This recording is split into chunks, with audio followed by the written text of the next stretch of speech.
जय हिंद। इजराइल की कंपनी है एनएसओ ग्रुप, इसने एक मेलवेयर को बनाया है। मेलवेयर वैसे सॉफ्टवेयर होते हैं जो हमारे कंप्यूटर में आके कंप्यूटर को ही नुकसान पहुंचाते हैं, वो कई तरह से नुकसान होता है। इसी में एक नुकसान होता है जो हमारी जासूसी करते हैं, तो ऐसे मेलवेयर को हम लोग स्पाईवेयर कहते हैं। तो इसमें सबसे फेमस अभी जो स्पाईवेयर है, जो सबसे खतरनाक है, वो इजराइल ने ही इसे बनाया है और इसका नाम है पेगासस। पेगासस एक्चुअली उड़ने वाले घोड़ा को कहा जाता है। पहले जमाने में शायद ऐसा घोड़ा रहता था, भाई तुम काय गायब हो गया, अभी ट्रैफिक बहुत लगती है, ये रहता तो कितना आराम रहता, अब गायब हो गया ये घोड़ा।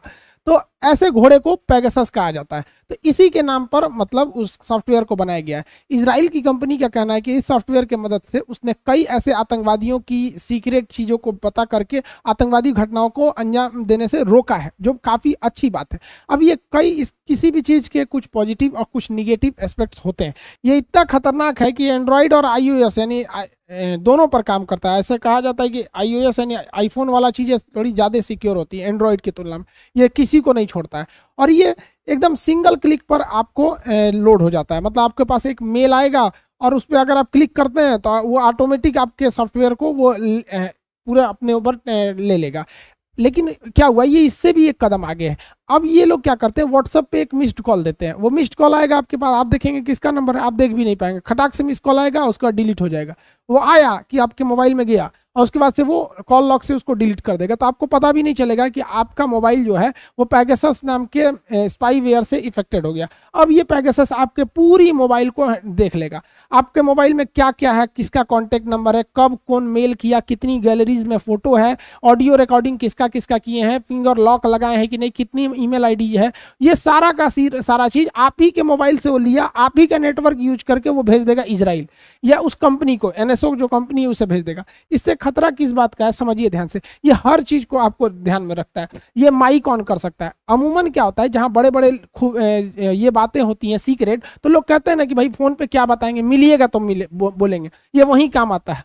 मान के चलिए मिलिएगा, तो ये तो सुन लिया फलाना आदमी मिलना है, सर्विलांस पे पहले से है, तो मिलना है, तो जब मिलने जाएंगे तो टाइमिंग फिक्स करके देख लेगा कि हाई फोन नंबर भी ट्रैकिंग पर है, ये भी है। जब दोनों करीब आएंगे, क्योंकि ये दोनों का लोकेशन देख लेता है, लोकेशन देख के देख लेगा कि ससुर लोग मिलने आए हैं, करीब हैं, तो क्या करेगा ना, मोबाइल का ऑडियो रिकॉर्डिंग में ऑन कर देगा। आप रखे हैं मोबाइल जेब में, आप बतिया रहेंगे, हाँ हाँ यहाँ बम फोड़ना है, ऐसे फोड़ना है, इजराइल को उड़ाना है, इनको उड़ाना है, ले दोनों का माइक ऑन है। अब माइक ऑन होने की वजह से इसका भी बात सुनाई दे रहा है, इसका भी, और माइक ऑन करके सारा का सारा भेज दिया इजराइल के पास, यानी एनएसओ कंपनी के पास। अब उस कंपनी ने जहां भी ऑफिस बनाया है, जहां डाटाबेस मंगाना चाहती है, वहां वो मंगा सकती है उसको।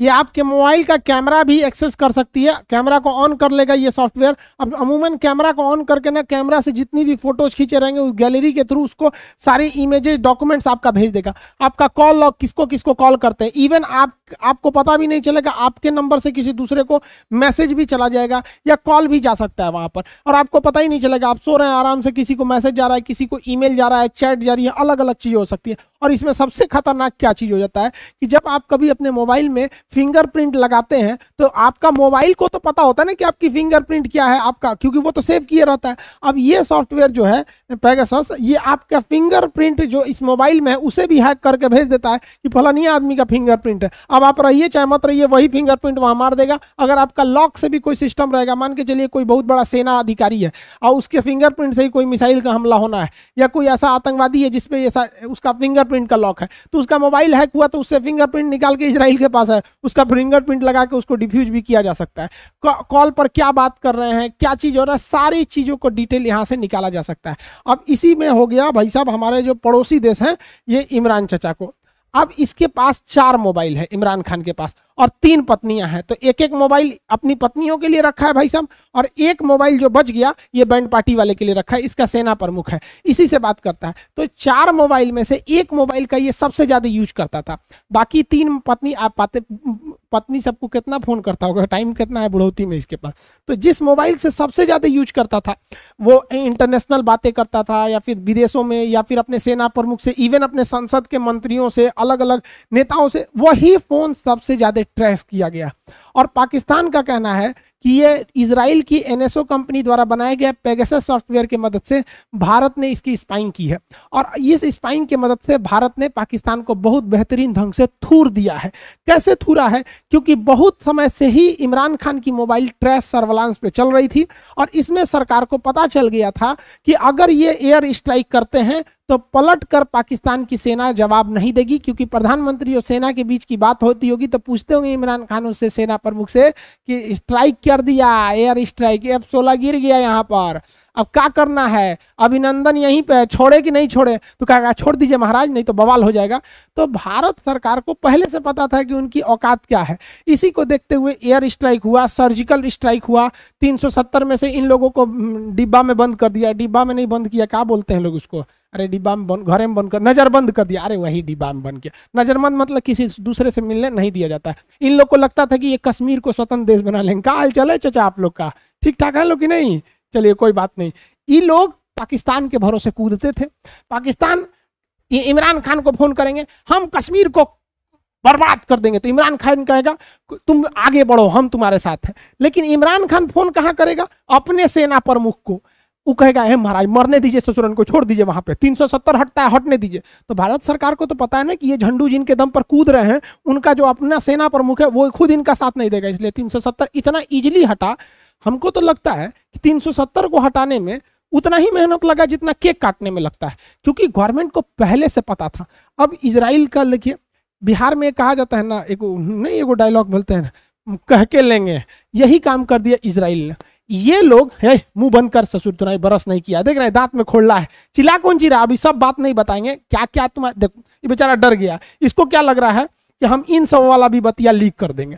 नहीं हम उस सब नहीं, अब मत डरो यार, छोड़ो चलिए हम मेन टॉपिक पे बात करते हैं। दांत में खोला है, प्रधानमंत्री हो यार इलाज करा लो, पीला पीला दांत लेके घूम रहा है, ब्रश किया करें यहाँ पे। ये इजराइल को मान्यता नहीं देता था, कहता था इजराइल कोई देश ही नहीं है।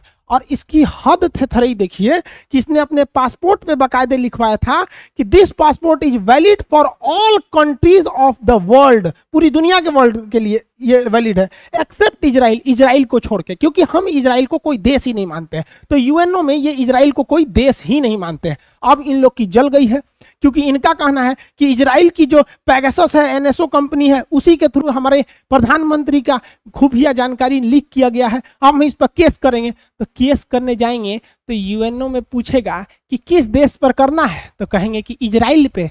तो जज साहब कहेंगे कि तेरा पासपोर्ट पे तो लिखल है इजराइल में अवेलेबल नहीं है, तुम इजराइल को देश नहीं मानते हो। अब नेतन्याहू खैर इसके जगह तो नफ्ताली बेनेट आ गए हैं। नफ्ताली बेनेट इससे 10 गुना ज्यादा खतरनाक है, समझ में आया ना तुम लोग को। तो अब वो क्या कहेगा कि भैया अगर केस तभी रजिस्टर्ड होगा जब तुम हमें देश की मान्यता दोगे, मानोगे तब भी जाओगे, अगर देश की मान्यता दे दोगे तो इज्जत जाएगा, और देश की मान्यता नहीं दोगे तो जी जान लगा के ये खुफिया जानकारी चुराएगा तो तुम्हारी प्राइवेसी जाएगी। तारी यार ना तुम्हारे पास इज्जत है ना प्राइवेसी है, चुपचाप चिल्ला वैसे। भारत के एस्पेक्ट में इसको चीजों को समझते हैं कि क्या प्लस पॉइंट क्या निगेटिव पॉइंट है। देखिए ये जो इजरायली कंपनी है इसके ऊपर व्हाट्सएप ने एक बार केस कर दिया था कि इसने व्हाट्सएप की जानकारियों को चुराया है। तो इसने स्पष्ट बताया था कि ये किसी प्राइवेट कंपनी को या प्राइवेट इंसान को ये सॉफ्टवेयर नहीं देते हैं, ये सरकारी किसी ना किसी देश को देते हैं। और अब तक ये लोगों ने 40 देशों को दे रखा है जिसमें भारत भी शामिल है। तो इनका कहना है कि कोई प्राइवेट इंसान इसका यूज नहीं कर सकता। दूसरा ये काफी महंगा है, एक आदमी का अगर जांच कराना है, स्पाइंग करानी है तो 1 करोड़ से ज्यादा लगता है। ये कम से कम 50 आदमी का ले देते हैं, यानी 60 करोड़ रुपया लेते हैं, तो उसमें 50 आदमी की आप जांच करा सकते हैं। यह मामला भारत के सरकार के सामने भी उठाया गया। तो ऐसा नहीं है कि केवल भारत सरकार, विदेशों में भी ऐसे बहुत 40 देश बता रहे हैं ना इसके में थे। जमाल खशोगी को सऊदी अरब वालों ने मरवा दिया कॉन्सुलेट में ही वहां पर। तो ये कैसे स्पाइंग हो रही थी कि उसकी पत्नी से इनकी क्या बातें हो रही थी, जेब वजह उसके मोबाइल को हैक किया गया था। तो ऐसा नहीं है कि केवल भारत पीड़ित है, इसमें 40 देश है। अब भारत सरकार का क्या कहना है? भारत सरकार का ये नहीं कहना है कि हमने इसका यूज नहीं किया है, और ना ही सरकार ने ये कहा है कि हमने इसका यूज किया है। सरकार ने कहा है कि हमने इसका कोई भी गलत प्रयोग नहीं किया है। मतलब सरकार इशारे में कह रही है कि हमने इसका यूज किया है आतंकवादी वगैरह की टेपिंग के लिए, जो सही भी है, लेकिन कुछ गलत है जो आगे बताएंगे प्रोसीजर को लेकर। अब ये सही कैसे है और सरकार ने कैसे कहा है? क्योंकि सरकार में एक बहुत ही विश्वसनीय सुब्रमण्यम स्वामी जी है, भाई साहब इनकी नेक्स्ट लेवल के आदमी है, ये बहुत बड़े वकील हैं, कोर्ट में इनका क्या पूछना ही है। तो इन्होंने भी कहा है कि हाँ भैया टेपिंग हुई है। तो इसका मतलब ये इंसान तो झूठ नहीं बोलेंगे भाई, ये लोग बड़े बड़े लोग, कुछ क्रेडिबिलिटी होती है। और गवर्नमेंट ने भी जब कहा है कि हम इसका मिसयूज नहीं किए, तो देखिए अगर हम लोग पूरी तरह से खुला छूट देंगे तो बहुत ज्यादा दिक्कत हो जाएगा। तो आतंकवादी या देश को जो तोड़ने की बात कर रहे हैं उनके लिए ये गलत है, लेकिन मतलब उनके लिए ये होना चाहिए, लेकिन गलत कहाँ हो जाता है ध्यान से समझिए। ये मामला अभी भले उठा है, लेकिन ये मामला 2017 से 19 के बीच में है। 2017 से 19 के बीच में दुनिया भर में 50,000 लोगों के मोबाइल पर यह सॉफ्टवेयर इस सब चीजों को भेजा गया उसकी स्पाइंग कराने के लिए, जिसमें से 300 नंबर इंडिया के थे। अब ये 300 नंबर इंडिया के थे, इसकी गहन जांच की गई, इसका फोरेंसिक जांच किया गया और 2 दुनिया के प्रतिष्ठित, हालांकि 40 से ज्यादा मीडिया ग्रुप हैं, लेकिन 2 प्रतिष्ठित मीडिया ग्रुप, जिस पर एक वाशिंगटन पोस्ट और द गार्जियन, ये छोटे मोटे नहीं है, ये भारत के 142वें नंबर पे खड़े निर्लज्ज मीडिया की तरह ये लोग नहीं है कि कुछ छाप दो, ये देखो ये बकरी कितनी दुबली हो गई, यही वो बकरी है जो पहले हाथी थी, दुबली होकर बकरी हो गई। ये भारत की मीडिया की तरह ये लोग नहीं करते हैं, ये एक प्रतिष्ठित है, द गार्जियन हो गया या द वाशिंगटन पोस्ट। हालांकि बहुत सारे मीडिया ने इसका दावा किया, लेकिन हम सबका नाम नहीं ले रहे हैं, जो विश्वसनीय उसका कह रहे हैं। इनका कहना है कि इंडिया में 300 लोगों में से ज्यादातर पत्रकार थे, 40 पत्रकार थे, 3 विपक्ष के नेता थे, जिसमें भैया ये राहुल गांधी भी थे, 2 मंत्री भी थे, भाई साहब सरकार के भी मंत्री पे भी, तो मंत्रियों पे भी जांच हो रही है, सुप्रीम कोर्ट के जज के, NGO, social worker, social activist, इन लोगों के खिलाफ भी स्पाइंग की गई थी। अब यहां सरकार किस तरह से जवाब दे रही है? देखिए, सरकार ने इस मामले पे कुछ नहीं किया, लेकिन कुछ लोग होते हैं ना जो सरकार के बचाव के लिए खड़े हो जाते हैं, उनका कहना है कि नहीं हो सकता है कि विदेशी लोग भी करा सकते हैं, क्योंकि भैया ये सरकार ही संस्था को ही इजराइल बेचता है, तो हो सकता है पाकिस्तान को बेचा हो, चाइना को बेचा हो, बांग्लादेश को बेचा हो, वो लोग हमारी जांच कर रहे हैं। अरे भैया अगर वो लोग जांच कर रहे हैं तो और खतरनाक बात है, हम लोग आत्मनिर्भर भारत, डिजिटल इंडिया, हम लोग की 300 मीडिया वालों की, हमारे मंत्री साहब की, विपक्ष वालों को तो छोड़ो, इनकी कोई वैल्यू नहीं है अभी, तो मंत्रियों की जांच सुप्रीम कोर्ट की जज दूसरा देश कर लेगा। तो अगर सरकार इतनी कॉन्फिडेंस है कि उन्होंने नहीं कराया है इसको, विदेशियों ने कराया, तो इंटरनेशनल कोर्ट में केस ठोक दीजिए कि जिसने कराया उसको सजा होगा, क्योंकि हम लोग तो इंटरनेशनल कोर्ट में हमारे जज साहब भी हैं, दलबीर भंडारी, हमारे लिए पॉजिटिव हो जाएगा। लेकिन ऐसा नहीं है, कोई विदेशी नहीं कराएगा। रीजन हम आपको बताते हैं, कोई विदेशी, अगर मान के चलिए हम ही लोग को पाकिस्तान की जासूसी करानी है या चाइना की जासूसी कराएंगे, तो क्या करेंगे? पत्रकार का जासूसी कराएंगे कि पत्रकार कौन सी न्यूज छाप रहा है, एनजीओ का छापेंगे कि कहां भूखे लोगों को पैसा खिला रहा है, सुप्रीम कोर्ट के उसके जज को। अरे हम लोग चाइना पाकिस्तान की जासूसी कराएंगे किसका? प्रधानमंत्री का, राष्ट्रपति का, सेना प्रमुख का, विदेश मंत्री का, गृह मंत्री का, ये लोग बड़े बड़े लोगों का कराएंगे। तो सुनो, यहाँ जो जात हुआ है 40 गो पत्रकार का हुआ है, जो ये बताता है कि ये स्पाइंग भारत से हुई है, क्योंकि पत्रकारों की जानकारी लेके विदेशों वालों को कुछ नहीं होगा। बात करते हैं, क्या सरकार को किसी की जासूसी करना लीगल है? क्या वो कर सकती है? क्या ये सही है या गलत है? देखिए, सरकार के पास ये अधिकार है कि वो किसी की भी जासूसी कर सकती है। देश को टूटने से बचाने के लिए, अखंडता को बरकरार रखने के लिए सरकार की 10 ऐसी एजेंसियां हैं, जिसमें मुख्य रूप से सीबीआई है, रॉ है, आईबी है, एनआईए है, ये सब जितनी जो संस्थाएं हैं ये आपकी टेप रिकॉर्डिंग कर सकती। लेकिन यहां बात आती है प्रोसीजर की। जब भी ये 10 ऐसी जो वो एजेंसी है वो किसी की भी अगर स्पाइंग कर रही होती है, तो उसका रूल होता है कि वो अपने डिपार्टमेंट के कमिश्नर रैंक के अधिकारी को इसका रिपोर्ट देती है। जैसे मेरी अगर टेप रिकॉर्डिंग करनी है, मेरी स्पाइंग करनी है मेरी मोबाइल की, तो अगर सरकार चाहती है कि अगस्त से, सरकार को डाउट है कि खान सर कर रहे हैं कुछ, तो अगर मान के चलिए हमारी जांच करेगी, तो जिस दिन से उसे जांच करना है, मान के चलिए हमारे रॉ लग गई हमारे पीछे, रॉ ये क्या आदमी है, ये इसकी जांच करते हैं, तो रॉ अपने कमिश्नर रैंक के अधिकारी को लिखित में ये देगी कि भैया हम खान सर के ईमेल वगैरह, मतलब जितना चीजें हैं उनको हम क्या कर रहे हैं, ट्रेस करेंगे। अब क्या है, उसके बाद वो हमारा ट्रेस करेगा। जब उसको कुछ नहीं मिलेगा तो फाइनल क्लोजर रिपोर्ट इनके पास लगा देगा। और इनको नियम के तहत जांच करना होता है कि आप पर्सनल चीजों को नहीं, आप जो देश हित में है बस वही कीजिए। इससे किसी को ऐतराज नहीं है, और ये प्रतिदिन देश में होता है। ऐसा मत सोचिएगा कि नहीं होता है, वरना छापा कैसे अचानक पड़ जाता है। सुनते होंगे फलाना सेठ जी के पास 40 जगहों पे एक के बाद 40 ठिकानों पे छापा पड़ा, कैसे पता चल गया कि 40 गो ठिकाना है किसी का? तो ऐसे ही होता है। ये गलत नहीं है, लेकिन गलत कब हो जाता है, जब आप प्रोसीजर ही फॉलो मत कीजिए। किसी की रिकॉर्ड, किसी के पीछे स्पाइंग लगा दीजिए, ना ही किसी आईबी को पता है, ना ही किसी को मतलब है। इसका मतलब आप उससे पर्सनली दुश्मनी निकालना चाह रहे हैं। ये चीजें गलत है। अगर प्रोसीजर को ओवरहेल किया जा रहा है तो ये गलत है। इसमें उस डिपार्टमेंट के कमिश्नर रैंक के अधिकारी या कोर्ट को शामिल करना चाहिए। ये लोग थोड़ी ना बोलेंगे कि देखिए आज हम लोग 3 लोगों का मोबाइल ट्रेस किए। भैया ये लोग पढ़े लिखे लोग होते हैं, उतने हाई रैंक पे। तो अगर प्रोसीजर फॉलो कर रही है तो वो सही है, अगर प्रोसीजर फॉलो नहीं करिए तो गलत है। क्योंकि पुलिस भी आपको गिरफ्तार करने आती है तो उसके कुछ प्रोसीजर्स होते हैं, उसको वारंट दिखाती है, एफआईआर आपके खिलाफ होता है, तब आती है। ऐसा नहीं गए चल तोरा उठा ले जाते हैं। इस तरह से अराजकता बढ़ जाएगी। कुछ लोगों का कहना है कि भाई साहब अगर आप गलत नहीं हैं तो डर क्यों रहे हैं, सरकार आपके खिलाफ क्या कर लेगी? अरे भाई साहब, हम ऐसे लोगों को कहते हैं कि अगर आप भी गलत नहीं है तो एक काम कीजिए ना, आप भी अपना जीमेल आईडी, गूगल क्लाउड वगैरह वगैरह का हमको भी एक्सेस दे दीजिए। जब आप गलत नहीं है तो क्या डर रहे हैं? आप उसको पब्लिकली डाल दीजिए फेसबुक पर कि ये मेरा जीमेल आईडी है, ये फेसबुक आईडी है, हम गलत नहीं है तो हमें डरने की जरूरत। अरे भाई यहाँ कोई डर नहीं रहा है, बात प्राइवेसी की होती है। प्राइवेसी हमारे आर्टिकल 21 में दिया गया है और आपको पता होना चाहिए कि हमारे संविधान में दो सबसे प्रमुख आर्टिकल है 20 और 21, जिसे राष्ट्रपति को भी यह अधिकार नहीं दिया गया है कि वो इसको थोड़े देर के लिए भी रोक सके। 20 और 21 में, और 21 में आपका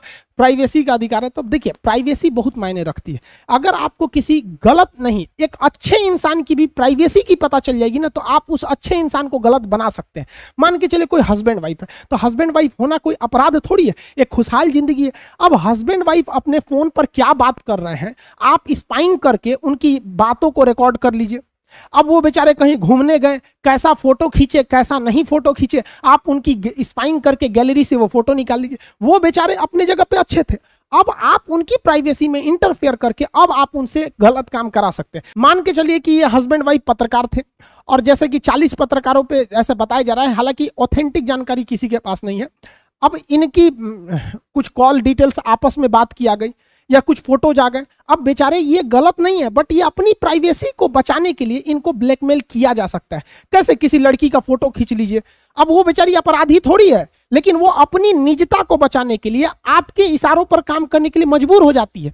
तो वही बात कर रहे हैं कि अगर तो प्राइवेसी खत्म हो जाएगा तब तो चाइना बन जाएगा। वहां पे भी किसी चाइना में अगर आप वीपीएन यूज करते हैं ना तो भी पकड़ लेता है आपको, जबकि वीपीएन वो सर्वर ही हटा देता है आपका कि आप इंडिया से कहां का सर्वर यूज कर रहे हैं पता ही नहीं चल रहा है वहां पे। तो वो काफी इस पे कंसर्न है। हालांकि इंडिया की गवर्नमेंट इतना बाकी पब्लिक को डरने की जरूरत नहीं। सोचा हम लोग का जांच करके क्या मिलेगा, मान के चले हमारी स्पाइंग करेगी सरकार, क्या मिलेगा, पीडीएफ फाइल मिलेगा, एप्लीकेशन पे कौन क्लास है, बैच कौन स्टूडेंट का पीडीएफ नहीं मिला, नोट्स कहाँ है, कौन सा शेड्यूल कहाँ है, यूट्यूब पर कौन वीडियो बना, ये सब तो मिलेगा। और कौन चीज मिलेगा, कौन चीज हम लोग के पास कोनो न्यूयॉर्क का कोनो प्लानिंग है का हम लोग के पास। इस सब मामले के लिए छोटका फोनवा ठीक है। आप देखिएगा बड़े बड़े लोगों के पास ये छोटका फोनवा आप देखेंगे, समझ में आ रहा है काहे यूज करते हैं। इस पे ससुरा ना लिंक आता है ना व्हाट्सएप आता है, ना इस पर अच्छा चीज काम नहीं कर पाता है, नहीं इस पर वॉइस क्लीनिंग उतना अच्छा से क्लियर आता है। तो अगर आपको प्राइवेसी का बहुत ज्यादा ध्यान रखना है तो एक इस टाइप का यूज कर सकते हैं, और नहीं अगर आपको बहुत ज्यादा डर लग रहा है तो आपके लिए एक सलाह देते हैं कि आप कबूतर पाल लीजिए और कबूतर से खत भेजिए। इस पर हैक होने का कोई खतरा नहीं, इस पर स्पाईवेयर का कोई खतरा नहीं होता है। और आप कबूतर भेजिए, कबूतर जा जा जा कबूतर, सोचो तो नहीं। यहाँ पे देखिए एक कौन सी मूवी में बोलता है कि privacy is myth like democracy.